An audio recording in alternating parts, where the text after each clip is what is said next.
الفيديو ده طوق النجاة ليكي ولابنك. عارفة أكتر جملة بتوجع الأم إيه؟ لما ابنك يجي يقولك يا ماما أنا مش هروح المدرسة بكرة أصل فلان بيضايقني.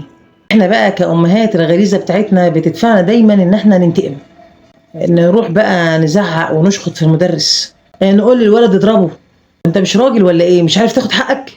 الحقيقة اللي محدش بيقولها لك إن التصرفات دي بتضعف ابنك أكتر وبتخليه فريسة سهلة للتنمر. هعلمك ازاي تبني درع ابنك الحقيقي، ازاي تخليه يقف قدام اي حد بيتنمر عليه وهو واثق وهو شجاع وهو مش مهزوز من غير ما يرفع ايده عليه. استعدي. ليه الطفل بيسكت؟ ابنك لما بيتعرض للتنمر بيجيله شلل انفعالي.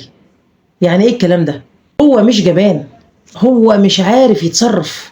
ليه كلمة اضرب غلط؟ العنف بيولد عنف. يعني ايه الكلام ده؟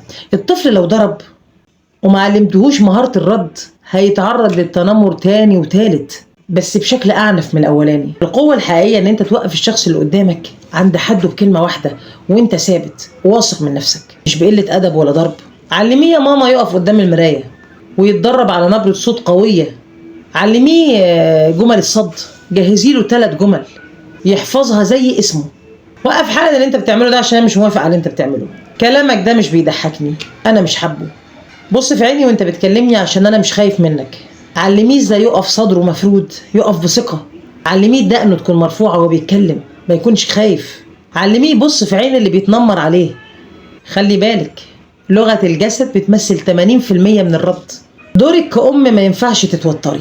لو شافك خايفة أو غضبانة أو زعلانة هو هيخاف أكتر. لازم ابنك يشوفك سند هادي. اسمعي القصة اللي هو عايز يحكيها لك، اسأليه إيه اللي حصل، شجعيه يا ماما، قولي له جمل تعزز ثقته بنفسه، وانا معاك في اي حاجه هتاخدها.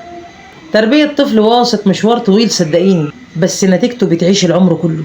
لو الفيديو ده لمس قلبك اكتبي لي في التعليقات انا قويه وابني محصن، عشان اعرف ان انتي معايا في الرحله دي من اولها. دي اول حلقه من سلسله درع ابنك اللي احنا اعلنا عنها قبل كده. وما تنسيش يا ماما تشاركي الفيديو ده مع كل ام خايفه على ابنها، لان الوعي هو اللي بيحمي ولادنا. استنوني الحلقه الجايه من سلسله درع ابنك، هنتكلم على حاجات كتير مهمة تخص ابنك.